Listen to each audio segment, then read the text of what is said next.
toks Romet Borėjas Gravel dviratis, Borėjas B1. Nenorėjau iš tikrųjų filmuoti, neturiu laiko, bet vienas iš tų variantų, kuris tiesiog mind blowing, sprogdina mano galvą. Viskas prasidėjo nuo to, kad savininkas skundėsi stabdžių veikla. Girgžda kažkokie garsai, nepatiko jam. Sakau, gerai, išsiaiškinsiu. Iš karto įtartinai pasirodė, kad SRAMO stabdžiai, BB7 modelis, labai geri stabdžiai, realiai iš mechaninių stabdžių, tai čia Ir stabdžių diskai Shimano. Aš galvoju, nuo kada galima taip miksuoti gamintojus. Galima, bet ne šiuo atveju. Ne kartu taip nemačiau ir nebūtų ten galvon šovę. Stabdžių diskai turi tokią savybę, kad ant jų parašyta būna, čia dabar neturiu iš pavyzdžių, resin only. Tai vadinasi, reikia naudoti stabdžių trinkeles, tik organinės. Organic parašyta arba resin.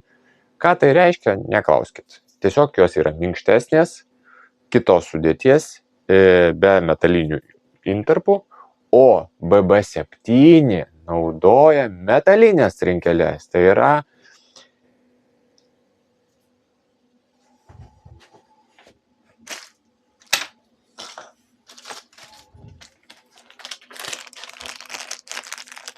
štai tokias. Jų sudėtis yra kitokia ir čia yra apačioj M. Aš spėju, tai metalik. Stabdžių diskai resin, trinkelės metalik. Kodėl tai padarė? Aš žinau, kodėl tai padarė, nes stabdžių diskai šitie Shimano RT10, čia gal modelis, tiesiog yra patys pigiausi. Pigesnių visada galima rasti, bet iš normalių brandų, tai čia jo Shimano pigiausi. SRAMas, iškart dvigubai kainą galima užsimesti. Pakeičiau stabdžių trinkeles, susiradau Jaguar tokio modelio standarto, ant kurių užrašyta Organic. Ir stabdymas visiškai pasikeitė. Visiškai. Taigi, bekeisdamas tas trinkeles, reikėjo man čia ratus nuimti.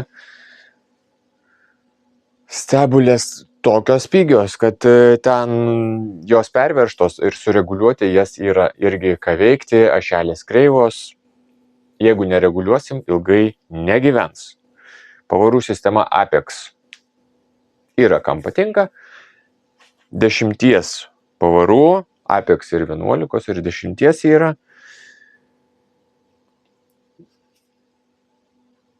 Švaistikliai SRAM. Aplamai čia yra visa Apex grupė su rankenėlėm. Šakė karboninė, bet hibridinė. Pats šakės vamzdis yra aliumininis. Ir kas man nepatiko,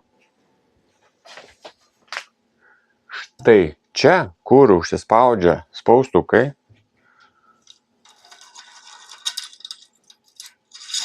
aplamai šakė tai padaryta taip atmestinai, ratas vos išsiema, arba čia stebulės problema, gal imkim ir pamatuokim, turi būti 100 lygiai, o čia 100 lygiai, vadinasi stebulė yra daugiau negu 100.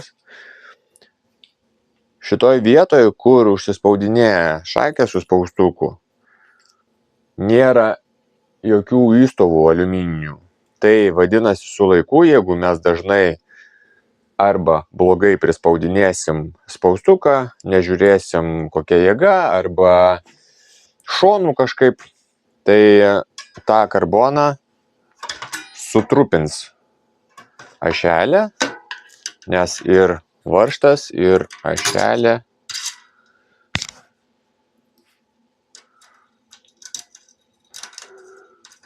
turi griovelius, tokius kaip įpjovimus, kurie pažeidžia paviršių. Jau geriau būtų panaudoję pigesnius stabdžius, ne BB7, yra BB5 arba Promaxus kokius nors, jie irgi ten yra tokie modeliai, neatsimenu kokie modeliai, irgi stabdo puikiai. Ir vietoj šitų brangių BB7 geresnės stebulės ir atitinkančius stabdžių diskus.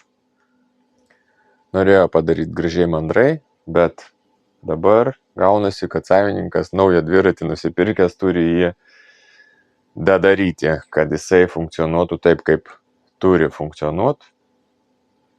Ja. Aigi tiksliai nepaminėjau, kad čia ratai tokie suvaržyti gerai, be stipinai ir galvutės plieninės, tiesiog rudyjančio plieno, tai nepalikinėkit tokių dviračių. Nei balkonė, nei lauke, žiemą nevažinėkit. Surudys stipinai, o kadangi čia ratai šiaip pigus, tai tiesiog ratų keitimas bus ateityje.